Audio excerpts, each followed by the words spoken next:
Hola, ¿qué tal? Hoy entonces lo que vamos a hacer es utilizar lo que acabamos de descubrir con la curvatura para tratar de encontrar una densidad lagrangiana, lo que se conoce como la densidad de Hilbert o de Hilbert-Einstein. Y el método de aproximación va a ser igual a cómo nos acercamos a la densidad lagrangiana de Maxwell.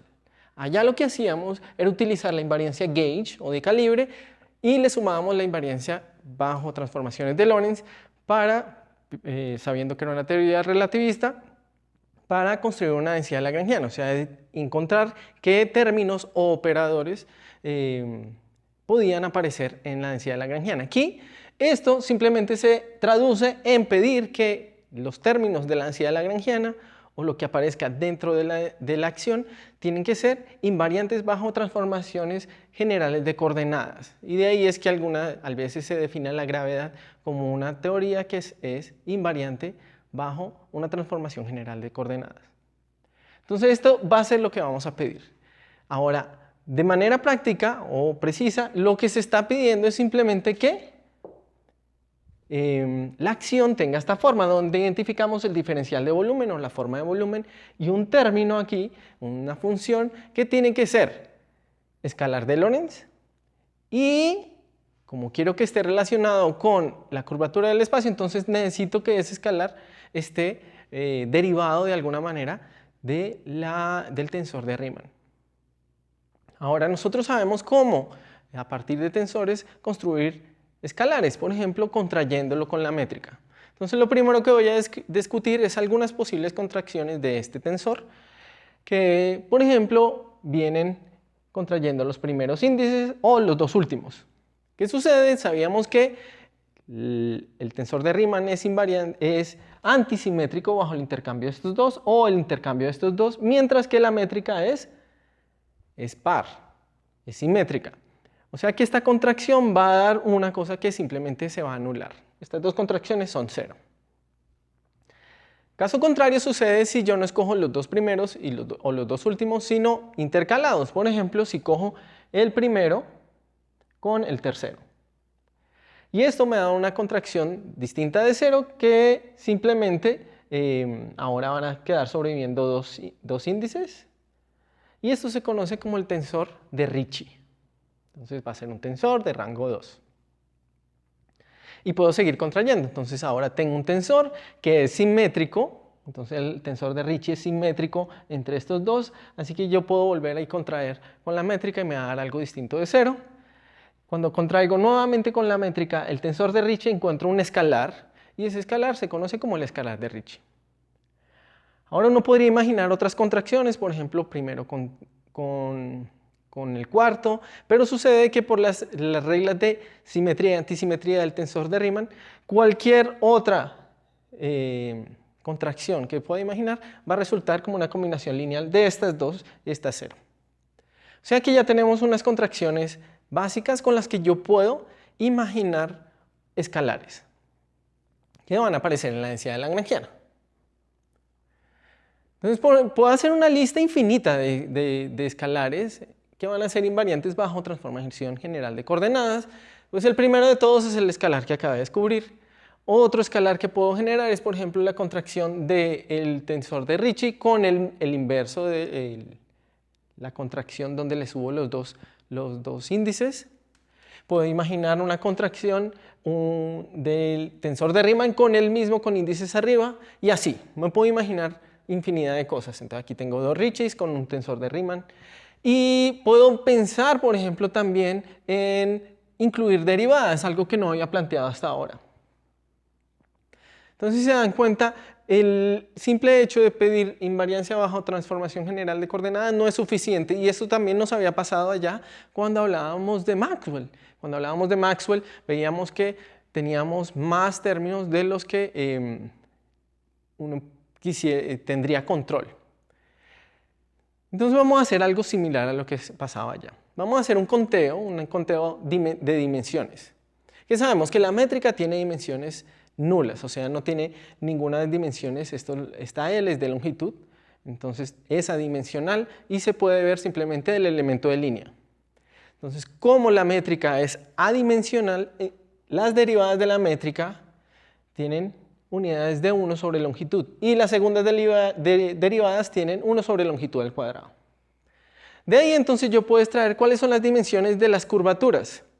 Entonces, por ejemplo, del tensor de Riemann, que viene como segundas derivadas de la métrica, entonces van a venir como exactamente las dimensiones de este. Ahora, estas contracciones que aparecen aquí no van a traer más dimensiones porque estoy contrayendo con la métrica y la métrica es adimensional. Entonces, tanto el Riemann como el Ricci y el escalar de Ricci van a ser con dimensiones 1 sobre longitud al cuadrado. Ahora, ¿qué es lo que queremos en el fondo? Nosotros queremos construir una densidad lagrangiana. Y la densidad lagrangiana, en las unidades que nosotros estamos trabajando, tiene dimensiones de 1 sobre longitud a la 4. Ahora, ¿cómo hacemos para arreglar las unidades? Entonces uno va poniendo operadores o términos y voy multiplicándolo con coeficientes que arreglen las unidades.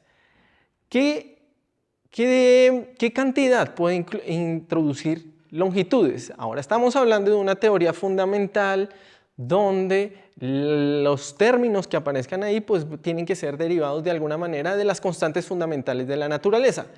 Y nosotros sabemos cuáles son las constantes, son h barra, la constante de Newton y la velocidad de la luz. Ahora, si yo construyo una longitud a partir de ellos, encuentro lo que se conoce como la longitud de Planck, que es una cantidad increíblemente pequeña, 10 a la menos 35 metros. Y con ella lo que voy a hacer es arreglar las unidades de mis términos. Entonces voy a hacer una suposición en que voy a incluir todos los términos que se me ocurra, sino que escribo algunos. Entonces, por ejemplo, voy a incluir el escalar de Ricci, también voy a incluir algo que no anoté aquí, que era el escalar de Ricci al cuadrado, por ejemplo. También es un escalar. O esta contracción que había identificado acá. Ahora, para que las longitudes, para que las dimensiones estén correctas, entonces aquí, si se dan cuenta,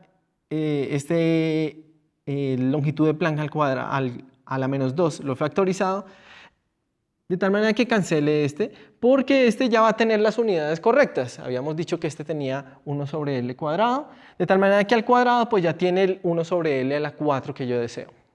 El solo no, porque el solo tiene 1 sobre L cuadrado, necesita uno más, unas unidades extra que me completen este L cuadrado. Entonces vemos que cuando yo lo factorizo así, voy a identificar que aquí estoy suponiendo que alfa, beta y otros términos que aquí tal vez debería haber puesto también otros números, por ejemplo un gamma. Todos esos factores que aparezcan ahí, estoy suponiendo que son adimensionales. Las dimensiones vienen en estas longitudes de Planck. Los demás términos simplemente se encargan de dar números. Ahora, una vez yo identifico esto, vemos que los términos que están dejando por allá van a tener potencias positivas de la longitud de Planck. Todas. ¿Sí? Cualquier otro escalar que yo haya escrito aquí y que introduzca aquí va a tener al frente potencias de la longitud de Planck positivas. Y voy a suponer que es lo usual que la teoría es natural en el sentido que estos números que aparecen aquí, alfa, beta, gamma, no tienen valores fuera de lo común en el sentido que no van a tener valores extremadamente pequeños o extremadamente grandes. Entonces, como ninguno de estos valores van a ser extremadamente grandes o extremadamente pequeños, la magnitud de los coeficientes prácticamente está dictada por las potencias de la longitud de Planck. Ya habíamos dicho que la longitud de Planck era muy pequeña, entonces todos estos términos de acá cada vez van a contribuir con potencias superiores, o sea, cada vez van a ser más y más suprimidos. Entonces, con este análisis que usualmente se conoce como de una teoría efectiva, tenemos que el término más importante va a ser el primero que no tiene potencias de longitud de Planck, y entonces aproximamos a mi densidad lagrangiana de esta manera. Otra forma de decirlo, que es lo que usualmente pensamos en física, y es que la teoría de la gravitación es una teoría efectiva. Y en principio, hay otros términos por ahí que nosotros podemos simplemente despreciar. Aquí entonces he traducido esto en términos de la constante de Newton, que es la que quisiéramos que se evidenciara en algún momento en nuestra teoría de la gravitación. De esta manera entonces ya tenemos una propuesta para nuestra densidad lagrangiana. Sería algo de este tipo. ¿De acuerdo? Y entonces tenemos que nuestra acción va a tener una forma, una forma así, donde simplemente he reemplazado la densidad lagrangiana con un signo menos, suponiendo que este coeficiente es positivo. Después lo identificamos mejor a partir de las ecuaciones ya que se deriven de acá y tratando de reproducir lo que Newton nos ha enseñado. ¿De dónde viene ese signo menos? Ese signo menos, después, como ya dije, lo podemos deducir simplemente de ver las ecuaciones de Einstein, que él las deduce de otra manera, no como nosotros lo vamos a hacer a partir de un principio variacional, pero de ahí se podría deducir, pero nosotros ya podemos verlo también de nuestra densidad lagrangiana. ¿Qué es lo que hacemos usualmente? Tenemos que hay unos términos cinéticos. Esos términos cinéticos son los que dependen de las derivadas temporales del campo. Y queremos que el término cinético sea positivo sí o sí. ¿De acuerdo? La energía cinética es positiva sí o sí. Entonces vamos a fijarnos en el término cinético solamente. Pero claro, dentro de la curvatura hay un montón de términos y ver si va a ser positivo o negativo puede ser bastante complicado. Entonces lo que usualmente uno hace es fijar el calibre. ¿Sí? Recordemos que estamos pensando ahora en transformaciones generales de coordenadas como un calibre. Entonces vamos a fijar el calibre y siempre es posible fijar el calibre de tal manera que estos términos cruzados den cero. Y eso elimina montones de términos en el escalar de Ricci. De hecho, cuando yo fijo este calibre, la densidad lagrangiana va a quedar algo de esta manera. Estoy obviando los términos, los factores, donde quedan pocos términos. Quedan dos, hay sumas, pero quedan dos bien definidos. Ahora, sucede que este segundo término está relacionado con el determinante de la parte espacial y también siempre es posible escoger un calibre donde el determinante de la parte espacial sea cero. Entonces, suponiendo que puedo escoger ese calibre, recordemos que el calibre es algo que no tiene significado físico y yo puedo tomarlo como desee. Entonces, suponiendo que cojo también es el calibre donde fijo eso igual a cero, esto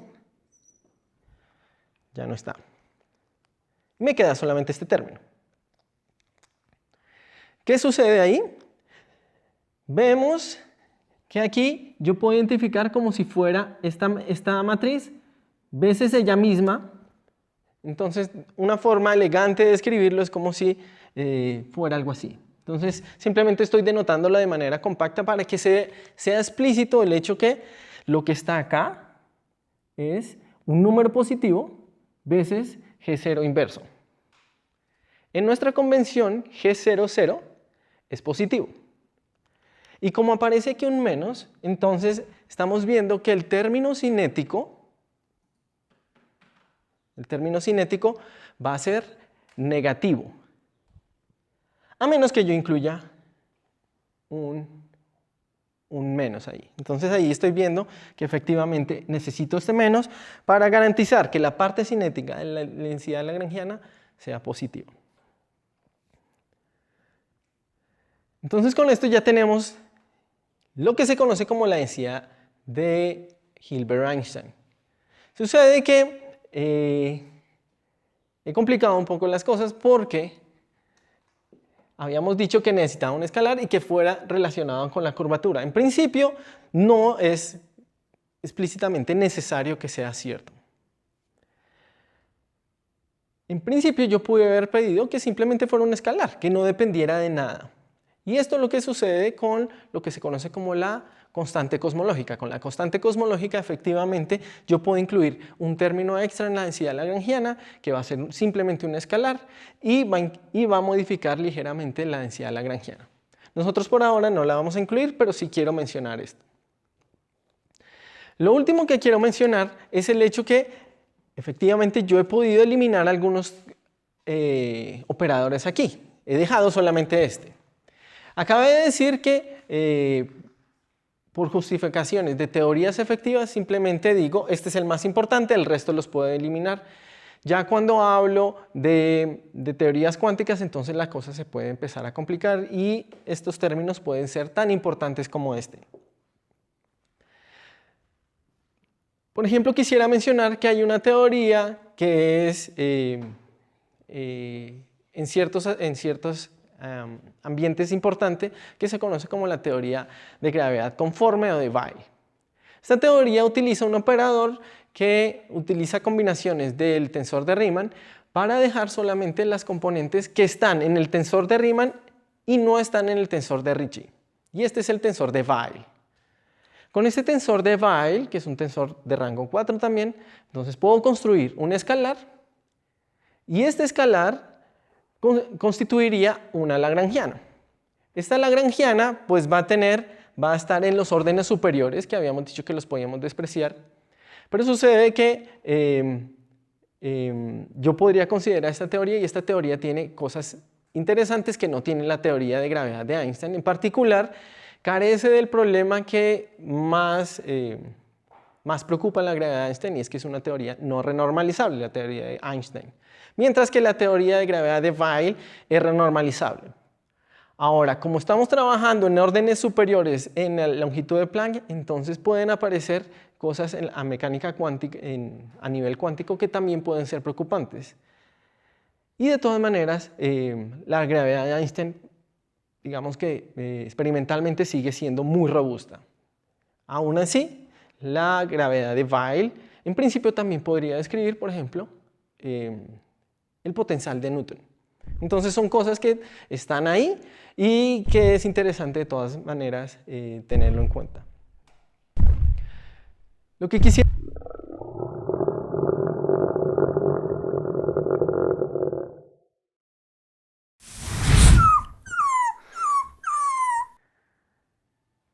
Bien, ahora lo que quiero hacer es algunas observaciones sobre la acción que acabamos de encontrar. Si se dan cuenta, la acción que acabamos de encontrar, a pesar de que es covariante o invariante bajo transformaciones generales de coordenadas, resulta que está en términos de segundas derivadas de la métrica. Efectivamente, el escalar de Ricci viene con derivadas de los símbolos de Christoffel que ya son derivadas de la métrica. Y esto puede acarrear ciertos problemas a la hora que vayamos a encontrar las ecuaciones de movimiento, porque las ecuaciones de movimiento queremos que estén determinadas precisamente en términos de segundas derivadas y nos va a permitir, por ejemplo, establecer un problema de condiciones de contorno bien definido. De hecho, esto fue una de las cosas que se percató Einstein y el proceso que vamos a hacer aquí va a ser tal que vamos a encontrar la acción en una forma un poco más al estilo que trabajó Einstein. Entonces, ¿qué es lo que vamos a hacer? Vamos a demostrar que esta acción se puede escribir como algo que venga solamente con términos, con primeras derivadas de la métrica. Y esto, pues, el usual es integrar por partes. Entonces, ¿qué es lo que vamos a hacer? Vamos a coger estos términos que son los que van a tener, digamos, problemas y los vamos a integrar por partes. Entonces tengo este término y puedo expresarlo como este más otro que va a ser una derivada total, o sea, va a ser un término de frontera que vamos a descartar. Y también tomo el otro término que viene por acá, que va a tener problemas, y entonces lo integro por partes y tengo una parte que tiene términos de frontera.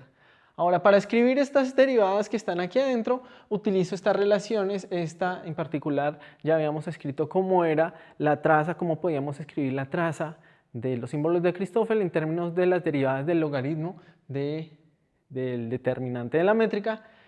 Y esta que está aquí es simplemente la derivada covariante de la métrica, que sabemos que es 0 porque estamos utilizando los símbolos de Christoffel que son compatibles con la métrica. De tal manera que yo puedo despejar las derivadas parciales de la métrica. Entonces estos dos los voy a utilizar para expresarlos acá. Entonces con esta información, ahora escribiendo la densidad lagrangiana que habíamos encontrado explícitamente en términos de los símbolos de Christoffel y reemplazando estos dos términos por lo que acabamos de hacer, despreciando los términos de frontera, entonces tengo esta expresión que está acá. Ahí que voy a encontrar que hay varios términos que coinciden y se van a cancelar. Por ejemplo, este que viene aquí, una traza, va a cancelarse con este que también es una traza. ¿Listo? Entonces estos dos, este y este, van a cancelarse uno con el otro. Otro que se va a cancelar, este término de acá, en una suma cruzada de símbolos de Christoffel, se van a cancelar entre ellos. Tengo que aquí hay una traza de los símbolos de Christoffel, aquí también, y tengo exactamente la misma métrica, resulta que ellos también se van a cancelar entre ellos dos.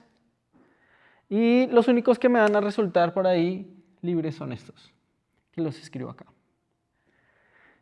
¿Qué es lo interesante? Entonces estamos encontrando, y esto a veces se conoce como la acción, ya no de Hilbert-Einstein, sino la acción de Einstein, o también el formalismo gamma-gamma, porque entonces la acción queda en términos de productos de símbolos de Christoffel. Y ellos están en términos de primeras derivadas de la métrica. Entonces vemos que explícitamente la acción efectivamente se puede escribir en solamente primeras derivadas de la métrica, productos en este caso. ¿Cuál es la desventaja de esta fórmula? Que aquí yo he despreciado, entonces recordemos que aquí este no es el mismo a este, aquí hay unos términos de frontera o superficie.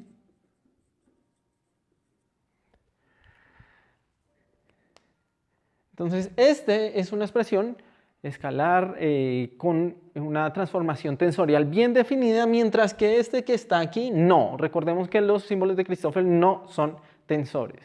Así que yo no les puedo asociar una transformación a ellos simple, ¿cierto? Tensorial. Ahora, podemos hacer esto más explícito escribiendo ahora de manera clara la métrica, reemplazando la expresión de los símbolos de Christoffel. Entonces eso es lo que voy a hacer en cada uno de estos dos términos. Aquí, entonces voy a reemplazar la expresión para este símbolo de Christoffel y multiplicarla por la métrica, que es lo que tengo acá. Ahí utilizo una relación entre las derivadas de la métrica y de la inversa de la métrica, de tal manera que este producto va a quedar en términos de derivadas de inversas de métricas, con un signo menos por ahí precisamente de esta relación. Y distribuyo el producto, que vemos, por ejemplo, este término es simétrico bajo el intercambio de ρ y nu. Estos dos son simétricos, entonces este producto me va a entregar un 2 por aquí, porque estos dos van a entregar exactamente el mismo término. Por este me entrega este término. Este término es simétrico bajo intercambio de nu y sigma, mientras que estos dos son antisimétricos, o sea que este producto por estos dos me va a dar 0 y solamente va a sobrevivir el producto con este, que es el que estoy encontrando acá.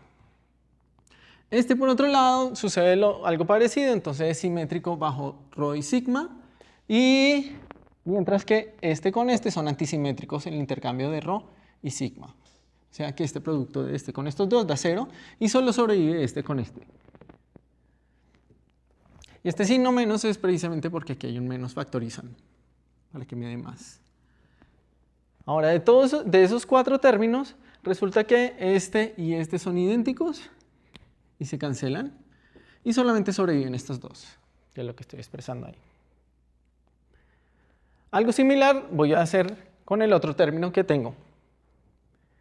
Y aquí entonces utilizo una expresión que habíamos encontrado para la traza del símbolo de Christoffel, que estaba en términos del logaritmo del determinante de la métrica. Y en el segundo paso utilizo la expresión explícita del símbolo de Christoffel, donde nuevamente entonces utilizo la expresión en términos de la inversa de la métrica. Y por la simetría que existe con esta métrica que está aquí adelante, entonces los dos primeros términos contribuyen de la misma manera con un 2.